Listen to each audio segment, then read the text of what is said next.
Welcome back to The Big Picture. I'm talking with Danny Neaverth Jr., who's the Commissioner of Erie County Emergency Services, and we're talking about the department and how it prepares for all kinds of different situations that can occur to keep us safe. And an example, going way back is when 9/11 occurred. It was actually something that we had to deal with here, both because nobody knew the extent of 9/11. We had to prepare for this area in case something happened, and also deploy personnel downstate to help as well. So the Department of Homeland Security and Emergency Services for Erie County is responsible for the activation of the statewide mutual aid plan. And fortunately, but unfortunately, we have assisted the state more often than not by taking our tremendous resources that we have here, our volunteer firefighters, EMS personnel, Buffalo Fire, and coordinating them to, in the case of 9/11, go down to ground zero and assist through rotations them through that process. And that goes back to what we talked about in the earlier segment about how even as sophisticated and as much equipment as the city of New York has, you can really get outnumbered very, very quickly, and that requires then that assistance for the backfill. So we help to coordinate that, making sure that what they're requesting is actually being sent there. So we work with that on a regular basis. Post 9/11, I think obviously everyone's world has changed. We now manage millions of dollars each year in Homeland Security funding that goes towards interoperability. So we've designed and built a communication system now that actually connects all of the first responders throughout Erie County, and then the next tier of that is to be able to communicate contiguous counties. So we manage that. We look forward with our grant funding and with that whole concept of what are the presidential directives. So when that funding comes in, what is it that on the national level the president is saying, these are the projects that we want you to focus on while still maintaining those. We also have alerting systems for all of the first responders, so that at any given time now, my department can actually alert roughly 9,000 first responders with the same consistent, precise message in just a matter of seconds once it's crafted. So it's about, again, that communication, that collaboration, the cooperation that are the three tenets that are the foundation of not only what my department does, but throughout Western New York here, the emergency managers and all the first responders do such a tremendous job with. People may not think about this, but I guess Western New York is a fairly important area for national security when you think about our position on the border and our position as a supplier of power to the East Coast. So your position with Homeland Security takes on an important level, if you will. Do you get security updates on a regular basis in terms of threat levels? We get briefings, and depending on each of the staffs who has the different clearances, you get a little bit more of a sophisticated update. That's another component that I think since 9/11 has emerged tremendously. It's that information sharing. It never used to be. Everybody used to hold their own information because knowledge is power. But now we've managed to work through that, and so everybody is aware if there's a threat. Everybody is aware, maybe not of the specifics or who the bad guy might be, but they're aware of the fact just to keep that up. And it's evidenced by a lot of the programs that we have out there now. If you see something, say something. Mm-hmm. Okay, well, let's talk a little bit about the preparedness that is incorporated into the app that a lot of people probably don't know about. But in today's smartphone age, there is an app, and it's for Apple products, and it's for the Android products as well. And it looks very interesting. It kind of a little bit to what I referred to earlier in my introduction. You can pre-plan for emergencies with your family. You can lay out a plan as to what you would do in an emergency, right? And I know people are probably thinking, just what I need, another app. on my phone. okay. But this gives you updates, daily updates, weather briefings, weather updates, emergency situations. But it also gives you the opportunity to go in and, as you said, do a plan. It's a drop-down menu. 4 people in your house, you put 4 people, it drops down, and it takes you through that whole process that you can then present, have a plan. We talked earlier about, okay, maybe we don't have very many earthquakes around here, but we do have the potential. We don't have very many tornadoes, but they have happened and there's that potential. So we look at it as an all hazards approach. This gives you the opportunity to plan in the event of, if I had a fire in my house that I had to leave, what are the things that are most essential that I'm going to need? Everyone should be thinking about that, regardless of whether snow's coming or not. You should be thinking about that now.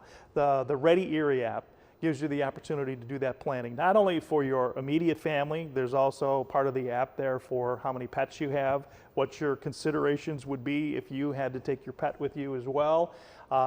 There's also health updates, so the flu season's coming. It gives you a lot of information with regards to the actual CDC, Center for Disease Control, science out there that's telling you best practices for the flu season, or if it happens to be some type of other incident that's health related. It's a drop-down menu. It's not buzzing all the time, but if there is an actual emergency, it gives you the opportunity to do that. One of the features I like too is you can pre-program in there family members, their phone numbers, and if a storm's rolling through here and your family's in Florida or California, with one press of the button, you can notify them that you're okay or that you need some type of assistance. So it's a very inclusive app, but it's with a focus not necessarily on just day-to-day activities. It's a focus primarily on making sure that you're prepared and your family's prepared, and not to sit down and reinvent the wheel. It's a drop-down menu, very, very user-friendly. Now, usually when I get apps, they always ask me if I want notifications, and I always say no because I don't want my phone buzzing every 5 minutes. In this particular app, what would the notifications be if there's, an active shooter, or if there's a tornado warning or whatever? Primarily, anything that would be prioritized by us as being something that presents imminent threat to your safety. So if there's a tornado warning, if there's a severe thunderstorm warning, it gives you not only the fact that there's a severe thunderstorm warning in your area, but it more clearly defines what your area happens to be. And what's nice is a lot of these apps, a lot of the communities now that you're traveling to also have this similar type of app, and it can follow you along as you go. So it's not something where your phone's going to be buzzing all of the time, but it's a nice little reference just to take a look for topics maybe that might be of concern to you as we approach flu season and or other health-related issues.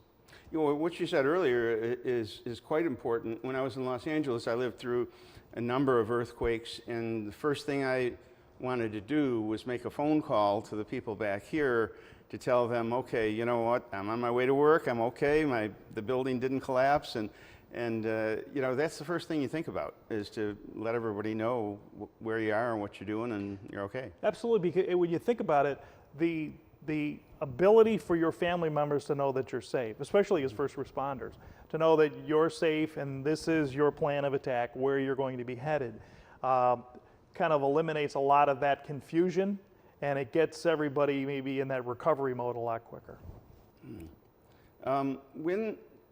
When something happens, such as a traffic incident, how do you determine when you are going to get involved? I mean, how serious does it have to be, whether it's a traffic incident or a fire or whatever? How do you make that determination? That goes back again to the communication that we have with our partner agencies at the local level.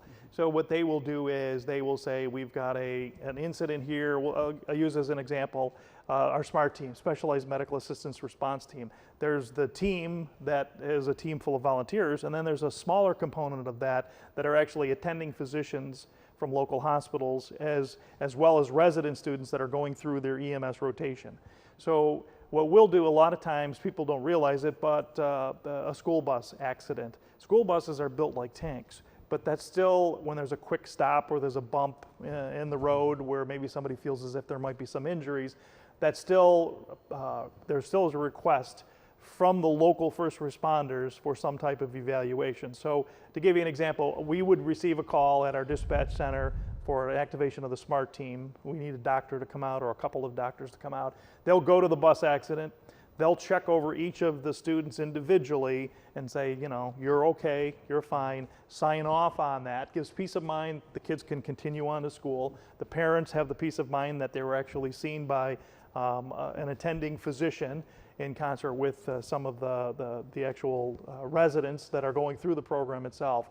So that would be an example of how that happens. The request flows from the local municipality up to us for our resources. Our resources get exhausted. We then do the same outreach to the state level where they have many, many more resources. Those get exhausted, and that's when you go to the federal level for assistance. Well, there's a lot of questions I can ask. We've got about a minute and a half left. I think it's more valuable if you pick a subject that you think might be most valuable that people don't know about, your department that would be most informative. Is there anything that you'd want people to know about the services or ways they can get involved or what, you know? You know, and I would say that if you went to erie.gov and you erie.gov/emergency services or any of the social medias, you can see the amount of resources that we have. And what we do with what I really would like the takeaway for a lot of people to understand is we have a tremendous amount of resources that are available for agencies not only in Erie County but also external because they're provided through Homeland Security funding. So we're just as likely to assist Niagara County as we would be one of the other towns or villages in our area.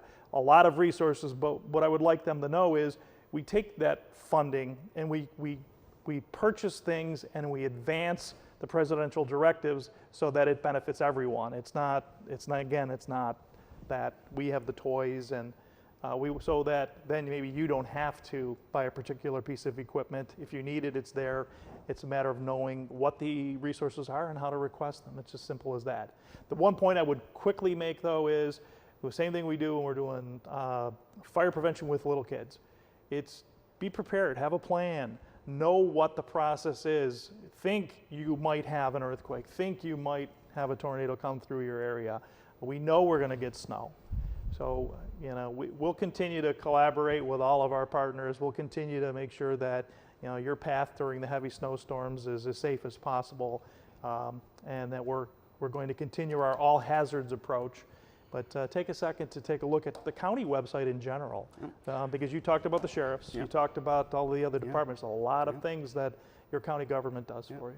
Well, these are your tax dollars, and they, in this particular case, I think they're well spent, and I think you should take advantage of them because it's very valuable service. That's all the time we have right now for the big picture. Thanks so much for watching, and thanks for watching WBBZ-TV. We'll see you next time.